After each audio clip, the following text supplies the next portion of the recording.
Thank you all for coming. I'm a member of the Mondovi Area Historical Society, and a few months ago we were trying to make a decision on who we should ask to give our traditional 4th of July speech for today.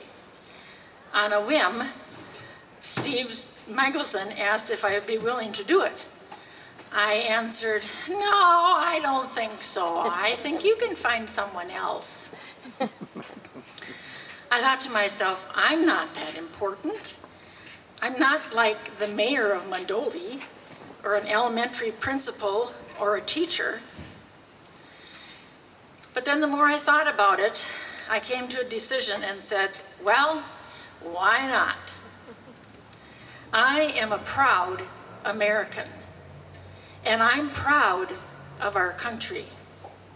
So I told Steve I would be honored to be your speaker today. Ready or not, here I am.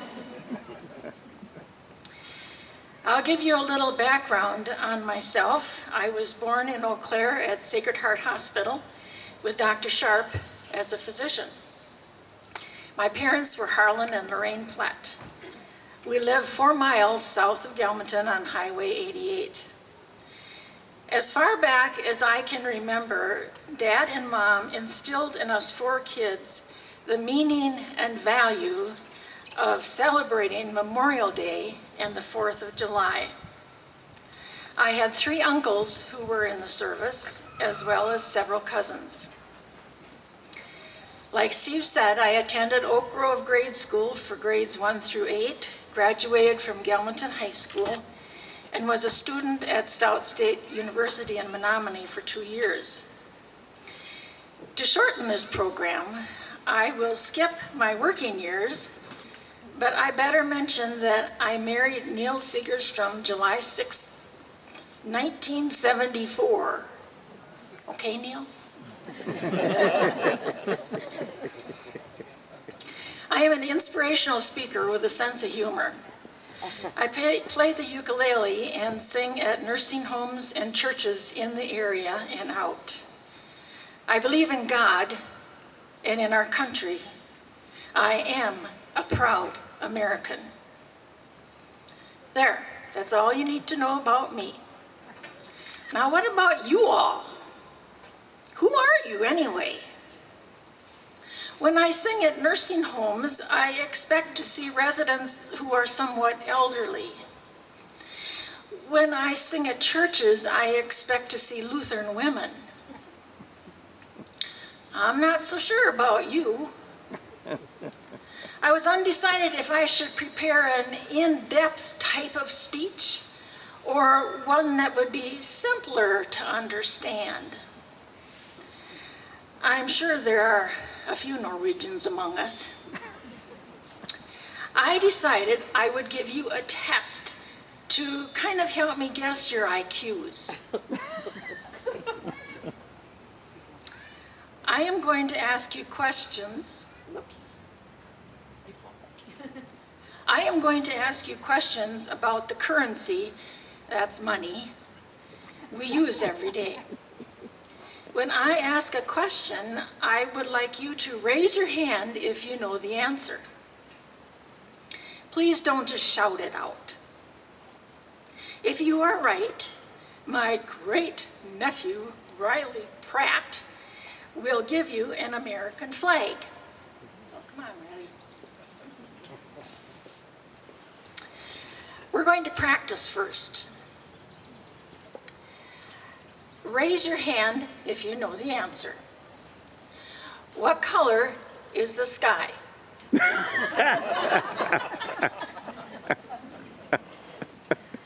that wasn't too bad. Let's try again. What day is it?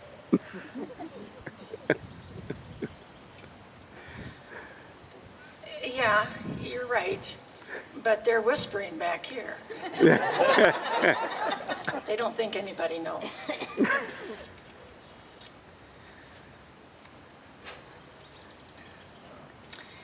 I'm going to show you a bill, and you can tell me who's on it.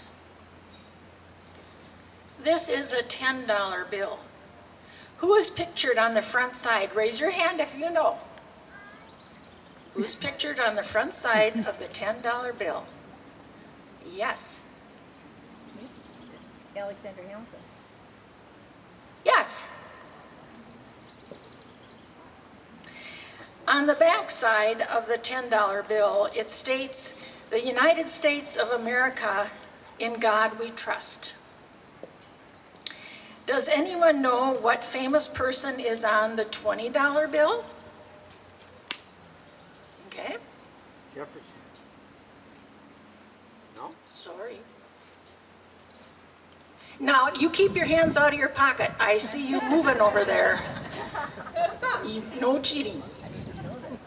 $20 bill. Yes. Yes, sir. There you go. That's right. And on the back, it says, "The United States of America, in God we trust." Now let's see who's on the famous person on the $50 bill. Does anyone know? Yes. Is that Lincoln? Nope.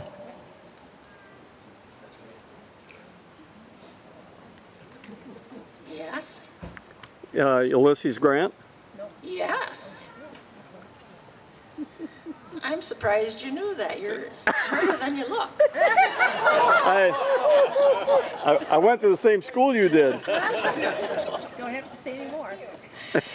And in the back of the $50 bill, it says, "The United States of America, in God we trust." Now I have a $100 bill. Whose picture is on it? Yes? Yes. Benjamin Franklin. And on the back of the $100 bill, it says, "The United States of America, in God we trust." Can anyone tell me whose famous picture is on the $1,000 bill? Never seen one. I'm sure I don't know. I don't even know if there is such a thing. Is there? Yeah, I think there is. No? There is? Oh, do you know whose picture is on it? No, I got a clue. Oh, well, he doesn't know the picture on the $1,000 bill, but he's the guy sitting in the front with gray and red on his shirt. I think he said he'd be buying lunch for everybody afterwards. We just got a lot of friends. Won't be a very big lunch. Oh, come on. I am a proud American. One advantage of being a member of the Mondovi Area Historical Society is discovering so many interesting artifacts. Not too long ago, when we were doing inventory here, I came across a book titled "This Is Your Life" by Benny Rudy.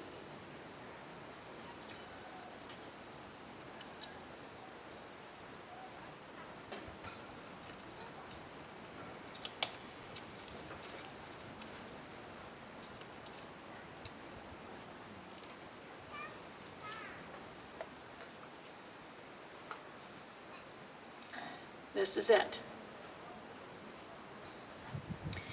I'd like to share some parts of it with you. In the beginning, it says this book was written by Benny Rudy in 1978 in order that his grandchildren could know more about his life. His obituary is in here.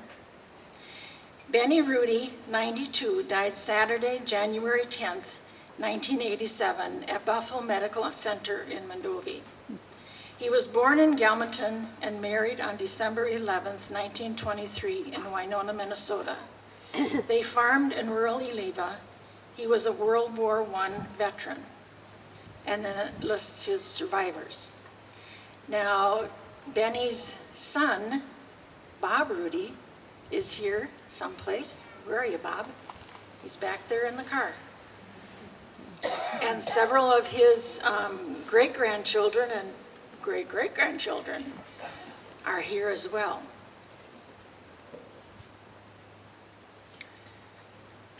All it mentions is that he was in World War I.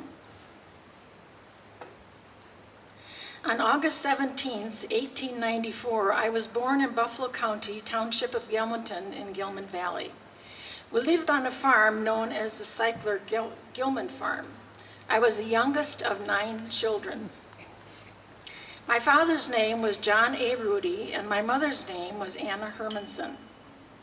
When I was 4 years old, my mother died of what we think was pneumonia.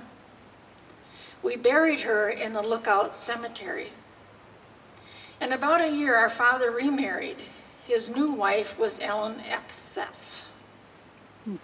And then it goes on to tell about his schooling.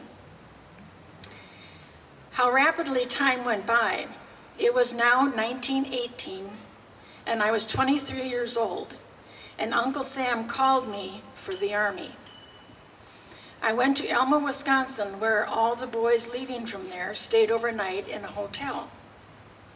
Early the next morning, we took a train to Camp Grant, Illinois. It was now May 25th, and we were in training camp. Every night I said a short prayer. All I said was, "Please God, help me get home safe and sound." We left Camp Grant on August 22, 1918. We arrived in Camp Upton, New York on September 8th. From there, we went on to New York City and sailed overseas on September 9th on big ships. We slept in hammocks on these ships, never removing our clothing. Our division was the 186th Infantry Division, known as the Black Hawk. Our diet consisted mostly of soup and hard-boiled eggs, with no liquids to drink. We traveled by train to France. We crossed the English Channel on a flatboat. This flatboat had nothing to hang on to, so we had to lay on our stomachs during the 32-mile crossing. On September 29th, we arrived at France, riding in a boxcar. We were so crowded that we had to stand like cordwood. Falling was very dangerous, as you might not be able to stand up again. When we stopped at a station, they would open a door and throw some food in. If you were lucky, you managed to get some of the food. Stacked in a corner of our car were cans of hardtack, which is beef in a can. But it was impossible to get it open while we were so crowded. We were getting very hungry, and we had nothing to drink either. So gradually, our appetites left us. We were in those boxes for 12 or 18 or 14 hours when we arrived at Lugum, France, where we got off the train. Can you imagine? On November 13th, we left for La Rouche, France, traveling mostly by foot. One morning, we started walking at 7 a.m. and walked until 11 p.m. It was raining constantly, and the mud was ankle deep. When we finally got to our tents, we were exhausted. The next morning, we were called for breakfast at 9 a.m. We had to walk about half a mile to the breakfast table, where they had loaves of bread 2 1/2 feet long. With a big sharp knife, the cook cut off hunks of this hard, dry bread for us. Some accidentally dropped their bread in the mud, but being so hungry, they picked it up and ate it anyway.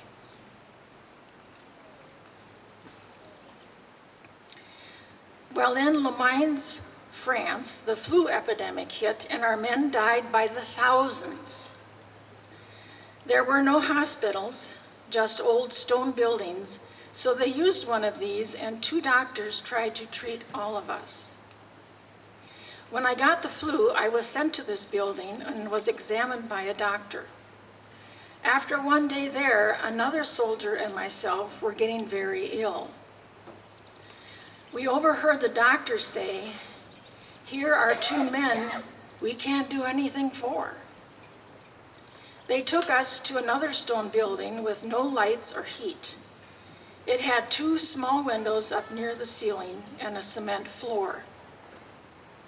We were laid on the floor with one army blanket over both of us.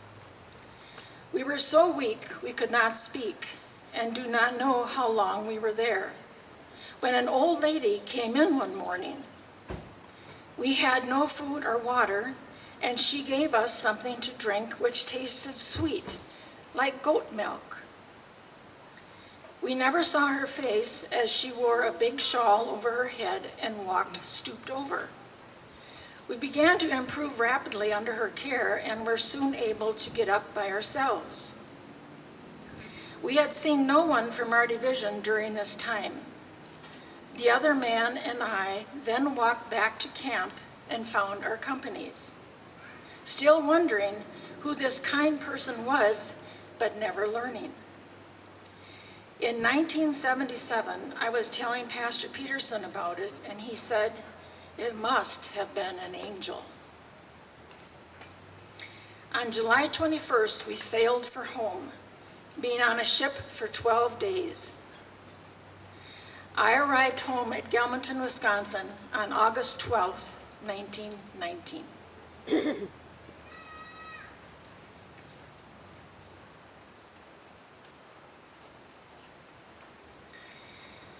You have just heard some of the hardships Benny and his comrades had to face as members of the armed forces in the years 1918-19. The Rudy family must be so proud of Benny, and rightly so. If you are interested, there is a copy of this book in the Rural Life Museum. Were you aware that March 29th is designated as National Vietnam War Veterans Day? In the 2023 April issue of the Buffalo County News, along with a picture, the featured headline was, "Vietnam Veterans Honored for Service Receive Welcome Home Pins." The article was written by Beth Kraft, and I quote, "A group of local Vietnam veterans received special recognition on National Vietnam War Veterans Day, Wednesday, March 29th, during a gathering at the Mondovi Veterans Center. Held in observance of the 50th anniversary of the official end of the U.S. involvement in the Vietnam War, 1973, the gathering drew over a dozen Vietnam veterans who each received a commemorative Welcome Home lapel pin presented by Buffalo County Veterans Officer Felicia Decker." End quote. I might add, it's about time. As often as we can, let us please give the Vietnam veterans the respect they deserve by thanking them for their service.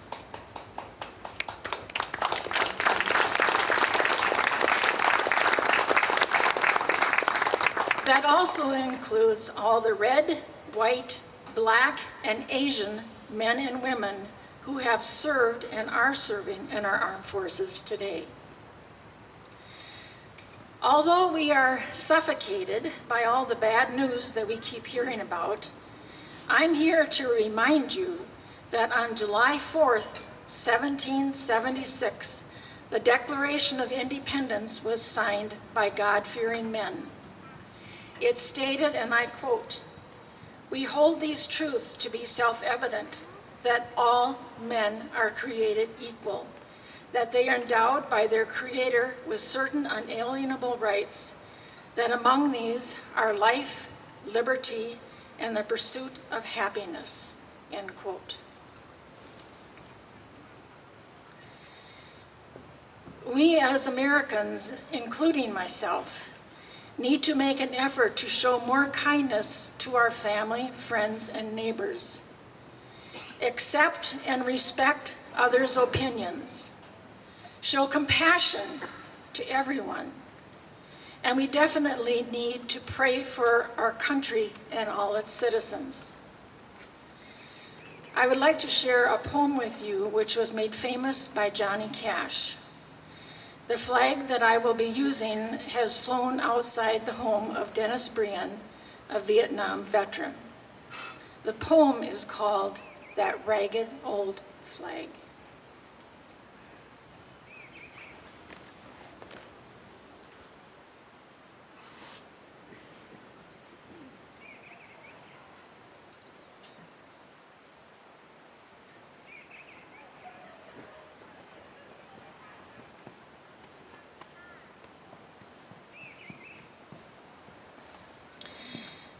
I walked through a courthouse, County Square. On a park bench, an old man was sitting there. I said, "Your old courthouse is kind of run down." He said, "Nah, it'll do for our little town."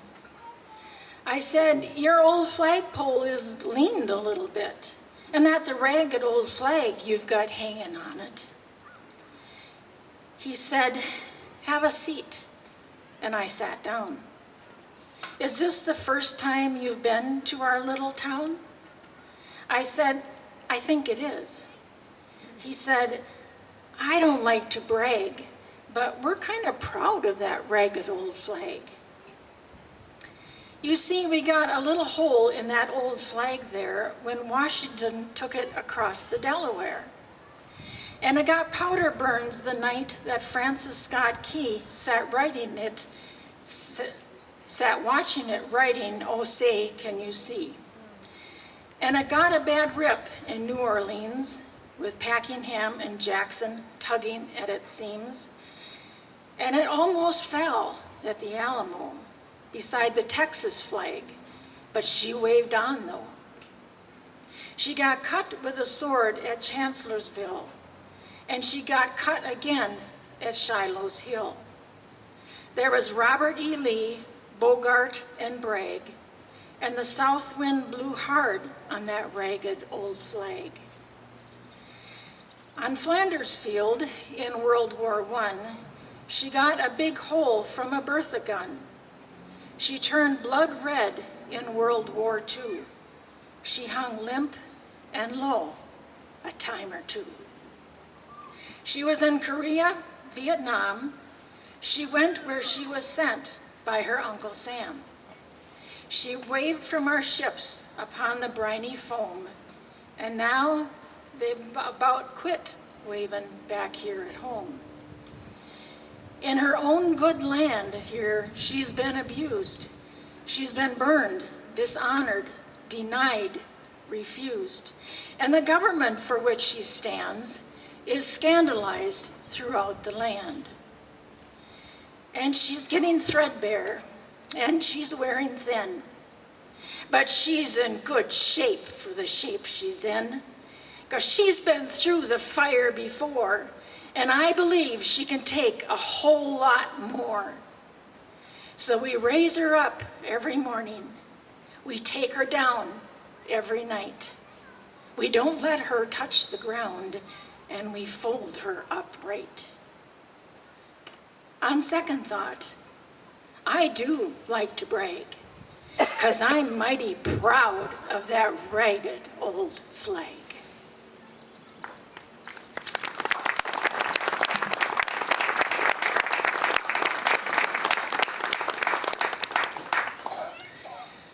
I firmly believe in God, and I am and always will be a proud citizen of the United States of America.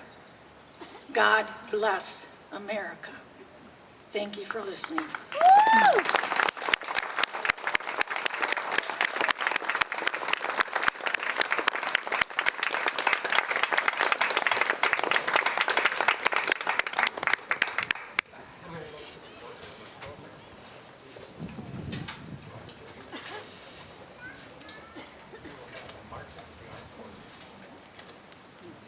on the